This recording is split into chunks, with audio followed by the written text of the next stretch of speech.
और आप उस वक्त को भी देखेंगे कि उस वक्त उन्होंने कभी मालेगांव शहर में फ़िरका परस्ती और बदउनवानी नहीं होने दी और शहर अपने वक्त के हिसाब से तरक्की करता रहा। मगर इन 20 सालों में जब से मालेगांव शहर की पार्टियों ने शिवसेना से हिमायत लेने की शुरुआत की, उस वक्त से मालेगांव शहर ख़ास तौर से नदी के इस पार का हिस्सा खोखला होता गया और आज के हालात जो हैं वो शहर के सामने हैं। हमने ये बात इससे पहले भी कई मर्तबा कही है कि मालेगांव शहर के ऊपर फ़िरका परस्तों ने अपना तरीका बदल दिया। अब घुल मिल कर हमारे साथ फ़िरका परस्ती की जाती है और उसका नतीजा है कि हमारा शहर खंडर हो गया और नदी के उस पार डेवलपमेंट में बुनियादी सहूलियात जितनी मिलनी थी उन्होंने अपनी हासिल कर ली और कॉरपोरेशन के जनरल बजट से करोड़ों रुपया हासिल किया। उसके बाद जब बात सरकार से बजट लाने की होती है तो हर वक्त मालेगांव शहर को 2-5 करोड़ का लॉलीपॉप दिया जाता है, मगर इससे ज़्यादा मालेगांव शहर को कभी कुछ नहीं मिला। अब सितम ये होने लगा कि 100 करोड़ की जब बजट की बात आई, उस वक्त शहरियान को और किसी को इस बात का पता नहीं था कि उसमें क्या काम डाला गया है। सबसे पहले यही मीडिया सेंटर पे हम लोगों ने बैठकर 16 मई 2022 को जो काम नदी के उस पार थे और जो काम मालेगांव सेंट्रल हलके में थे उसकी लिस्ट हमने दी और उस वक्त भी हमने ये बात कही थी कि बरसरे इक़्तिदार बॉडी हमारी कायम थी, 15 जून तक बॉडी थी कि महासभा का पावर है काम को डालना या कौन सा टाइटल लिया जाए, किस काम को डाला जाए।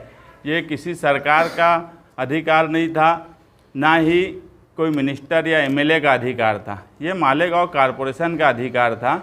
और उस वक्त भी हमने बोला था कि आप विशेष महासभा बुलवाकर इन लिस्ट को खारिज करो और नई लिस्ट बनाओ। हम कभी इस बात की मुखालफत नहीं करते कि नदी के उस पार काम नहीं होना चाहिए, मगर जो हक हमारा है वो हक हमको मिलना चाहिए कि 30% कॉरपोरेशन अपना बजट दे रही है और 70% सरकार बजट दे रही है। उसमें भी सितम ये कि हमें सिर्फ 7 करोड़ मिला। और एक नई रिवायत इस शहर में कायम हुई नए कमिश्नर के आने के बाद, और शेख रशीद साहब जब मेयर थे उन्होंने वो रिवायत कायम की कि अब वो 10% देने की रिवायत शुरू हुई और ये 100 करोड़ में भी 9.99% अबो दिया गया। और हमारा ऐसा मानना है कि वो सेटिंग करके दिया गया। इस तरह से कामकाज में 40 करोड़ का कॉरपोरेशन अब देना हो गया और 40 करोड़ में हमें 7 से 8 करोड़ का काम मिला।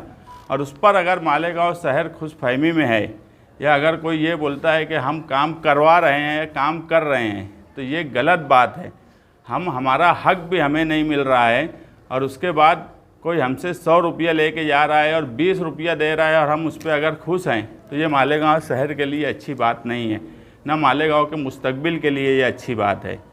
हम अव्वल दिन से ये बात बोलते आए हैं कि हम फ़िरका परस्त और बदउनवान दोनों से दूरी बराबर की कायम रखते हैं, क्योंकि शहर का इंफ्रास्ट्रक्चर बर्बाद करने में कहीं ना कहीं दादा भुसे या शिवसेना का हाथ रहा है। इससे हम कभी इनकार नहीं कर सकते।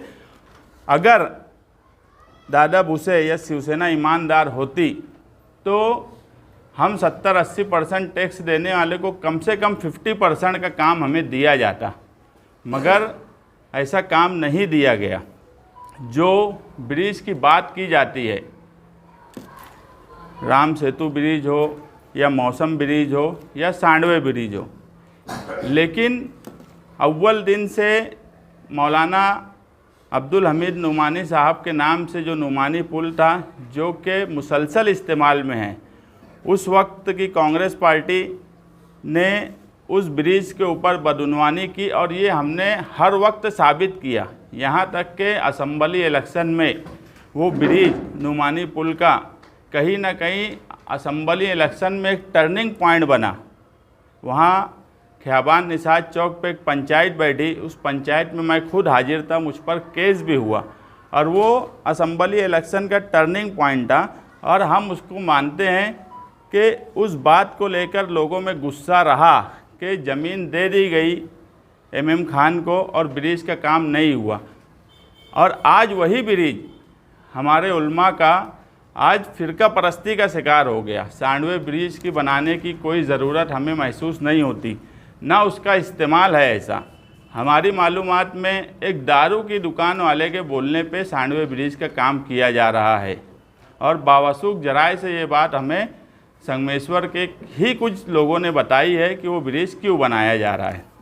आज सांडवे ब्रिज की अपनी एक तारीखी हैसियत है। इस शहर में हमेशा बारिश होती है तो एक बात इस शहर में बोली जाती है, हर शहर, कोई शहर अगर बहुत तरक्की भी करता है तो कुछ चीज़ों को जो अपनी तारीखी हैसियत रखते हैं उसे छोड़ दिया जाता है। और हम मानते हैं कि सांडवे ब्रिज उसी तारीखी हैसियत का एक हिस्सा है। ना वहाँ कभी कोई हादसा हुआ, ना ही कभी वहाँ ऐसी कोई ज़रूरत महसूस की गई। सांडवे ब्रिज का काम करने के बजाय अगर नुमानी ब्रिज का काम किया गया होता तो हम मानते कि हाँ, हमारे शहर में कोई कामकाज किया जा रहा है। हमारे यहाँ अभी भी मुतालबा जो लोग काम कर रहे हैं उनसे भी और प्रशासक कारपोरेशन के उनसे भी यही रहेगा कि सांडवे ब्रिज के बजाय नुमानी ब्रिज बनाया जाए। 12 नवंबर का एक वाक़या भी हुआ, इस शहर ने देखा कि उसमें क्या हुआ, किसने क्या किया। कोई सरकार में बैठे हुए लोगों ने हमारी कोई मदद की, ऐसा नहीं हुआ। मालेगांव के माजी में जो नहीं हुआ वो इस शहर में हुआ है, तो हम इन सब बातों को भूल नहीं सकते।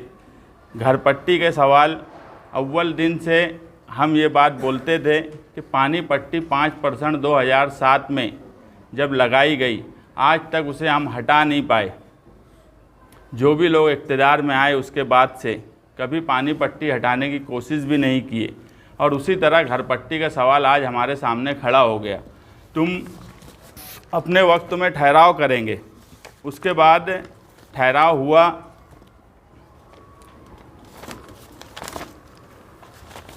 घरपट्टी बढ़ाने का, और कारपोरेशन ने भी ठहराव किया। उसमें असलम अंसारी सूचक थे, बीजेपी के सुनील मदन बापू गायकवाड़ उसके अनुमोदक थे। उस वक्त इक़्तिदार में कल की कांग्रेस आज की राष्ट्रवादी थी। उन्होंने उस वक्त तो घरपट्टी के सर्वे के बारे में एतराज़ होने के बाद भी उन्होंने उसका ठहराव किया। स्टैंडिंग में भी 2020 में उसका ठहराव किया गया। जब इनका वक्त आता है ये ठहराव करते हैं, और आज जब प्रशासक बैठ गया तो ये उसके ऊपर ऑब्जेक्शन लेते हैं या जुलूस और धरना करते हैं, तो ये बात हमारी समझ के बाहर है। इस तरह का घड़ियाली आंसू बहाना, जब तुम्हारे पास मौका रहा तो तुमने फ़ायदा पहुंचाने का काम किया और उस वक्त एलानिया बोला। अब ये बात नहीं बची है कि यार पीछे कुछ बोल दिया जाए और आज कुछ बोल दिया जाए और लोग समझेंगे नहीं। दुनिया डिजिटल हो गई है, हर बात फ़ौरन लोगों के सामने आ जाती है। इस शहर में अगर वो सोचते हैं कि बेवकूफ़ शहरियान को बना दिया जाएगा तो अब ऐसा मुमकिन नहीं बचा, क्योंकि लोगों के सामने हर बात बोली हुई लोगों के सामने रहती है। और उस वक्त इन्होंने कोई भी ऐसा काम नहीं किया 5 साल में जहां पर इनके खिलाफ़ या फ़िरका परस्तों के ख़िलाफ़ कोई बात की जाए। वक्त आने पे 5 साल बजट, आज ऐसा था कि हम वो डिटेल भी दे सकते थे लेकिन प्रेस कॉन्फ्रेंस बहुत बड़ी हो जाती। आने वाले वक्त में हम 5 साल का बजट किस तरह से, जनरल बजट नदी के उस पार कितना गया और नदी के इस पार कितना लगा, उसका हिसाब किताब भी आवाम के सामने हम पेश कर देंगे। मालेगांव मुस्तफ़ा भंगार बाज़ार डायमंड कारपेट होलसेल रेट में कारपेट दिया जाता है। हर किस्म का यहाँ पर कारपेट दिया जाता है। हमारा पता याद रखें, मालेगांव मुस्तफ़ा भंगार बाज़ार डायमंड कारपेट होलसेल रेट में दिया जाता है।